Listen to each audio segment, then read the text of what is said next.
Hello everyone, my name is Miss Villegas. I am a third grade teacher at Ewens Elementary. If you would like to follow me, you can follow me on Twitter, the Miss Villegas. It's down there in the corner. I also have a YouTube. It's called Smart Rugrat. You can follow me on there and I will help you as much as I can. Today, I'm going to begin the first lesson of Unit 19. Unit 19 is area and perimeter. This is for third grade again, and the first lesson for today is on area. First, we have to talk about what area and perimeter are. Area is what's on the inside. So if I wanted to measure this shape that's on the picture, and I wanted to see how many squares I can fit in here, that is area. If you have a problem that says how many tiles can you fit on the floor, how much carpet do I need to fill out the space below, that is area. Now perimeter is different. Perimeter is only what is around. It's like a fence. It goes all the way around. So area is what we need to cover the inside, and perimeter is what we use to measure only around. So this is not like the tile or the carpet. And I also got this picture from Google. It's not my picture. Let's begin. If I wanted to find the area of the following shapes, this is what I want to see on your paper. Let's begin with figure 1. Right here, there's some tile. It's some yellow tile with some leaves, I believe. On your paper, I want to see you number those tiles. You can start wherever you want, at the top or at the bottom, but every tile must have a number.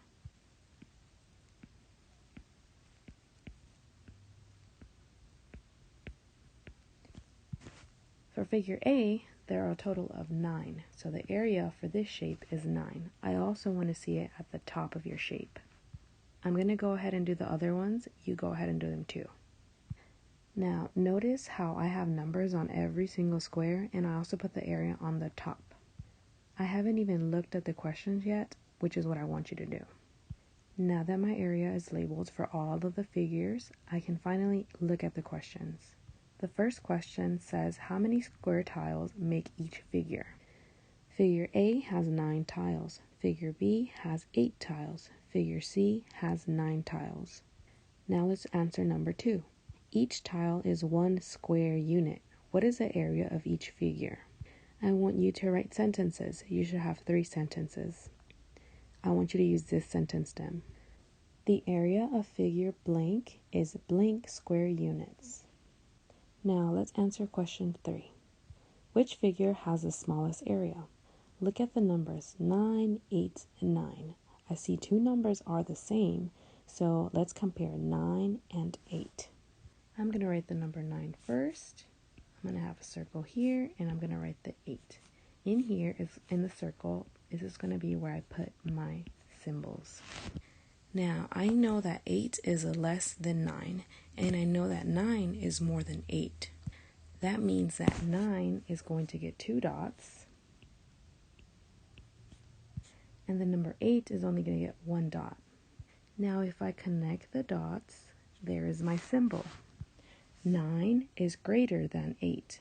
So I'm going to say that figure B is the one that has the least or the smallest area. Now the next question. Which 2 figures have the same area? I already kind of answered this question when we were answering number 3. Which 2 numbers are the same? It was the number 9. So that means figure A and figure C have the same area. There's one more thing I want to teach you. Sometimes we have shapes that are not normal. We have to combine pieces in order to make a whole. Look at this shape. The yellow squares are perfect. They're a square unit. We can go ahead and write some numbers in there. Now look, I cannot say that this is a complete square. This one either. They are halves.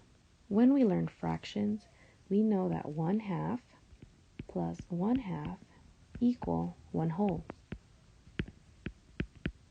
That's exactly what we have to do here. When you see 2 of these little triangles or halves, we have to combine them. I like to combine them like this.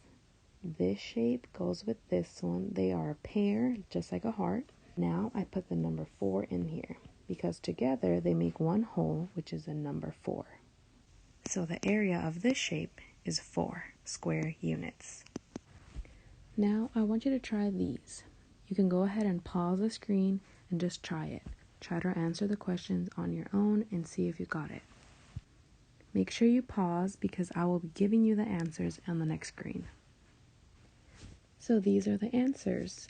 Notice how on each square on my paper, I have numbers. I also put a heart every single time I saw pairs, which are those two halves that we were talking about. And if you notice, I also put the area on top and I circled it so that I know that that is the final area because we have a lot going on. I also plugged in all of my answers into the boxes.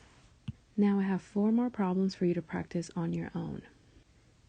You can go ahead and start doing them on your own. If you are one of my students, you can go into Schoology. You already know your login, just log into the hub.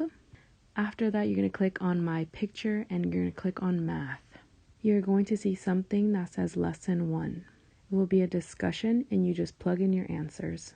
If you can't do that or you can't log in for some reason, go ahead and ask a grown-up to check for you.